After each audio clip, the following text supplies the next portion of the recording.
असलेल्या पदाधिकाऱ्यांना कृपया विनंती आहे, समोरचे आपले सर्व पदाधिकारी आणि बदलापूरमधील आपली नागरिक आपल्या लाडक्या मुख्यमंत्र्यांना बघण्यासाठी इथे आहेत.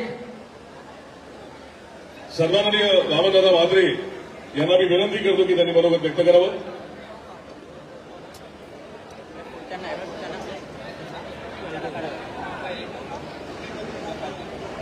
सर्व पदाधिकाऱ्यांनी विनंती त्यांनी स्टेजचा ताबा सोडायचा आणि बॅकसाईडला जायचंय.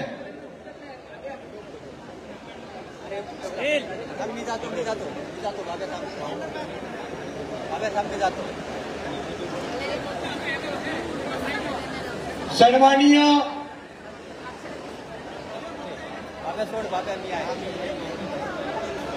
आजच्या या बदलापूरच्या ऐतिहासिक दिवसामध्ये ज्याची आपल्या बदलापूरकरांना 25 वर्ष वाट बघायला लागली, तो साहेब आज आमचा ऐतिहासिक दिवस आहे. 1992 साली माननीय साबीरभाई शेख आमदार यांच्या नेतृत्वाखाली ही नगरपालिका साहेब अस्तित्वात आली आणि आम्ही एका मच्छी मार्केटच्या झोपडीमध्ये या नगरपालिकेचा कारभार चालवत होतो. त्यावेळेचे प्रशासक माननीय आर.टी. शिंदे साहेब यांना मोठी दूरदृष्टी होती. साहेब त्यांनी या बदलापूर शहरातल्या सर्व सरकारी जमिनीचं सातबारा मागवले, कारण का ती रेव्हेन्यू मध्ये एलटीओ म्हणून त्यांनी काम केलेलं होतं आणि त्यांच्यावर प्रशासक म्हणून या बदलापूर नगरपालिकेची जबाबदारी होती. तेव्हाचे तत्कालीन जिल्हाधिकारी रेड्डी साहेब यांच्यावर त्यांनी मागणी केली आणि ही 7300 स्क्वेअर मीटर जागा 1992 साली आम्हा बदलापूर वासियांना नगर परिषदेची भव्य इमारत बांधण्यासाठी अलॉटमेंट केली. परंतु त्याच्यानंतर 1955 साली निवडणुका झाल्या. त्यावेळेस नगरपालिकेची परिस्थिती नव्हती आणि तेव्हाचे लोकप्रतिनिधी आमचे साधे होते, त्यांना दूरदृष्टी पण नव्हती. त्यांनी कुठच्याही प्रकारचं या प्रशासकीय बिल्डिंगचं काम हाती घेतलं नाही. त्यानंतर 2009 साली तत्कालीन नगराध्यक्ष होतं, त्याने या बिल्डिंगला कमर्शियल व्ही देऊन ही प्रशासकीय बिल्डिंग आपण ब्युटी तत्वावर बांधू असा एक ठराव केला. तो ठराव पारित केल्यानंतर ती बिल्डिंग लाल फितीमध्ये अडकली. लाल फितीमध्ये अडकल्यानंतर इथल्या आमच्या जांभळेबाई होत्या. साहेब या ठिकाणी 200-300 वर्षापूर्वीची झाडं होती आणि हायकोर्टाने सांगितलं तिथले पक्षी कावळे आणि सालुंक्या आणि वटवाघळू साहेब या ठिकाणचं त्यांचं वास्तव्याचं ठिकाण होतं. म्हणजे तुमच्या मुंबईला कावळे खाण्यासाठी यायचे आणि वस्तीला आमच्या बदलापूरला यायचे. मग त्यांची सुद्धा राहण्याची सोय झाली पाहिजे असं आमच्या जांभळेबाईंचं मत होतं. पण साहेब मी तुमच्या तालमीत वाढलेला कार्यकर्ता आहे. राजन शेठ इथं आहेत, कतोरे साहेब इथं आहेत. मला त्यावेळेस नगराध्यक्ष होऊन दिलं नाही, परंतु 2012ला मी आपल्या सर्वांच्या आशीर्वादानं कतोरे साहेब असतील, शिंदे साहेब असतील यांच्या आशीर्वादानं चमत्कार करून नगराध्यक्ष झालो. आणि नगराध्यक्ष झाल्यानंतर पहिला जो प्रस्ताव दुसऱ्या महिन्यामध्ये राजन शेठ आहेत, सर्व नगरसेवक आमच्या इथं आहेत, पहिला जो ठराव आणला तो प्रशासकीय बिल्डिंगचा बीओटीवर रद्द करण्याचा ठराव आणला आणि नगरपालिकेच्या फंडातून ही बिल्डिंग उभी करू असा आम्ही साहेब ठराव केला. आणि ठराव केल्यानंतर आम्ही जांभळे मॅडमला बोलून घेतलं. मॅडम आम्ही त्या खुराड्यामध्ये बसतो, तुम्ही आम्ही माझं वय तेव्हा साहेब 30, 35, 37 होतं. आम्ही तरुण होतो, सळसळतं रक्त होतं आणि मी त्या खुराड्यात बसतो असं मला वाटत नव्हतं.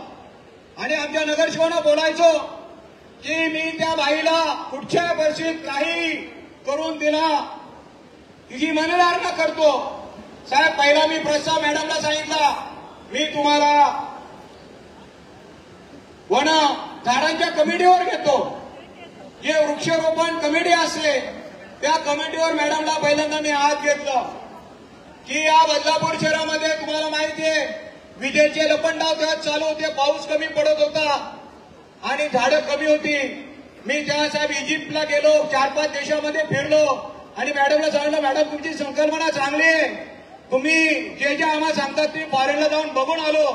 ती झाडं आपण या बदलापूर शहरामध्ये करंद असो हे असो चिंचेच्या असो जर ते लावली तर या बदलापूर शहराला वेगळं एक सुशोभीकरणाचं नातं निर्माण होईल, बदलापूर शहर हे हरित होईल. साहेब जांभळेबाईच्या कृपेनं आम्ही सर्व बदलापूर शहरामध्ये 3 वर्ष मेंटेनन्सच्या याच्यावर 3 कोटीचं टेंडर काढलं. मॅडमला प्रत्येक झाड आणि झाड दाखवलं आणि त्यांनी आम्हाला हायकोर्टामध्ये ऍफिडेव्हिट करून दिलं साहेब. आणि हायकोर्टाने आम्हाला गाईडलाईन्स दिल्या की एवढी झाडं तोडायची. त्यांनी आमच्यानं डिझाईन करून घेतलं साहेब. हे डिझाईन त्यावेळेस हायकोर्टाने अप्रूव्ह केलेलं साहेब. हायकोर्टाने अप्रूव्ह केल्यानंतर आम्ही त्याची रितसर निविदा काढली. निविदा काढण्याचा ठेकेदार कोणी साहेब या ठिकाणी निविदा भरण्यासाठी येत नव्हता, कारण की हे आरसीसी काम होतं. 35% अभाव ठेकेदार आमच्या नगरसेवकांशिवाय 25% अभाव जर काम द्याल तरच करत. त्यावेळेस माझ्या एका मित्राला औदोबर कन्स्ट्रक्शन म्हणून त्यांना सांगितलं तुम्ही बिल्डिंग बांधा, तुम्हाला 10-20 कोटीची कामं आम्ही नगरपालिकेच्या माध्यमातून करून देऊ. आमचे दादासाहेब या ठिकाणी आहेत, त्यांनी सांगितलं वामनजी तुम्ही सांगता तर मला कुठच्याही प्रकारचा अडथळा नाही पाहिजे. साहेब एका शब्दावर त्या माणसाने 1,10,000ची स्क्वेअर फुटाची बिल्डिंग करोनाच्या काळामध्ये बांधून दिली. आणि अजून एक सांगायचं की साहेब आपण जर नगरविकास मंत्री त्यावेळेस नसता तर आज कलेक्टर साहेब ही बिल्डिंग जे महाराष्ट्रामध्ये तुम्ही गव्हर्नमेंटनी सांगितलेलं एका पॅटर्नमध्येच नगरपालिकेच्या इमारती असतील. आमचे बोरसे साहेब आज इथं आहेत आणि एकदम सन्माननीय मुख्यमंत्र्यांना राखी बांधून त्यांचे आभार मानायचे. काल पहिला हप्ता त्यांच्या खात्यात जमा झाला त्याबद्दल. लवकरच रक्षाबंधन आहे आणि या भगिनी मुख्यमंत्री साहेबांना राखी बांधून त्यांचे आभार मानतायत. 3,000 रुपयाचा पहिला जो हप्ता होता तो या प्रातिनिधिक स्वरूपामध्ये सर्व भगिनींच्या वतीनं मुख्यमंत्र्यांना राखी बांधून त्यांचे मनपूर्वक आभार मानतायत.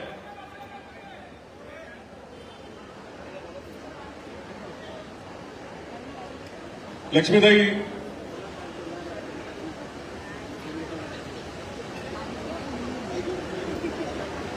त्याचबरोबर आगरी समाजाच्या वतीनंही मुख्यमंत्र्यांचं स्वागत करण्यात आहे. शरद म्हात्रे आणि त्यांचे सहकारी मुख्यमंत्र्यांचं स्वागत करत आहेत.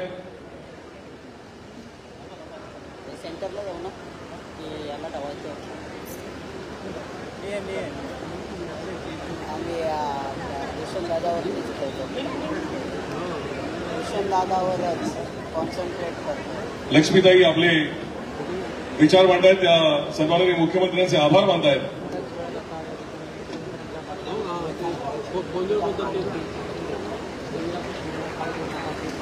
आभाळाची साथ आहे, अंधाराची रात आहे.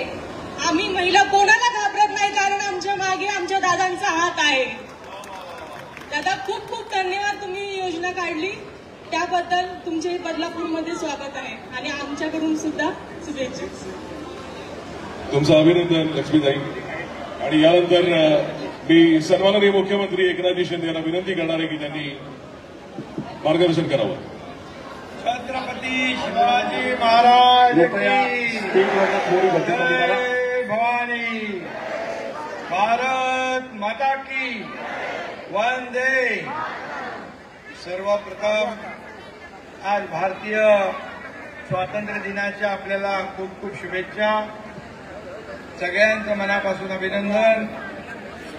आजच्या या प्रशासकीय बाबा जरा तुम्ही खाली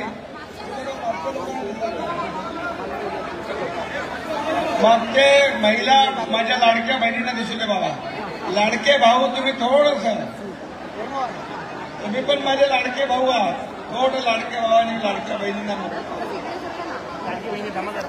याला बोल कॅमेरा मोबाईल बाजूला गेला. आजच्या या प्रशासकीय इमारतीच्या लोकार्पण प्रसंगी उपस्थित खासदार श्रीकांत शिंदे, खासदार सुरेश काळ्यामामा म्हात्रे, आमदार किसन कटोरेजी, आमदार ज्ञानेश्वर म्हात्रे, आमदार बालाजी किनीकर, जिल्हाधिकारी अशोक शृंगारे, राजेंद्र घोरपडे, श्रीधर पाटील, आशिष दामले, शैलेश वडनेरे, रमेश साबळे, मारुती गायकवाड, योगेश गोडाते, प्रमोदजी हिंदूराव आणि सर्व मान्यवर. खूप मोठी यादी आहे. आता यादी ज्यांनी दिली आहे, काही नावं राहून गेलेत. यादी ज्यांनी दिली आहे त्याची जबाबदारी आहे. आणि या कार्यक्रमाचे संयोजक, आयोजक बॉल बॉल देके वामन म्हात्रे यांचं मी मनापासून अभिनंदन करतो, त्यांना शुभेच्छा देतो.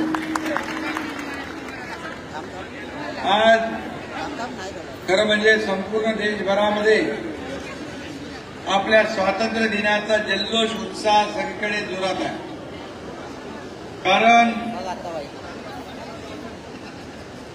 आपल्या देशाचे प्रधानमंत्री नरेंद्र मोदीजी यांच्या नेतृत्वाखाली आपला देश अमृत काळाकडे वाटचाल करतोय.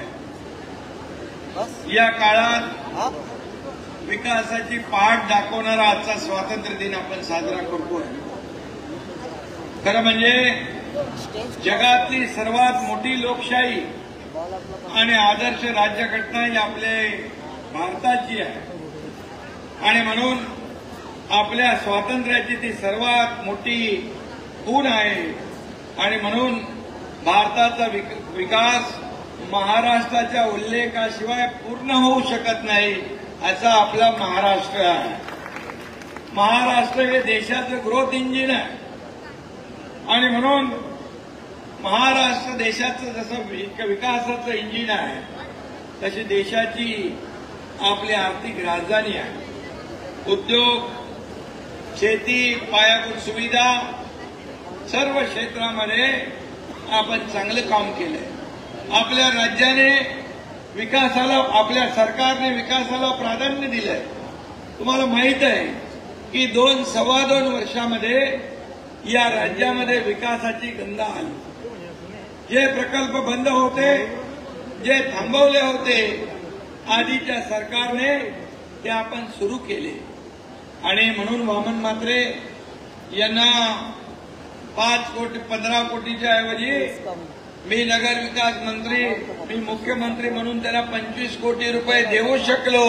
कारण शेवटी विकासासाठी पैसे कमी पडता कामा नये. आणि म्हणून वामन म्हात्रे यांनी म्हणाले की मी 5 कोटी घेतले, ते सांगितलं नाही आणि गपचूप 15चे 25 घेतले. आणि म्हणून त्याला वामन अवतार म्हणतात. जय हिंद, जय महाराष्ट्र.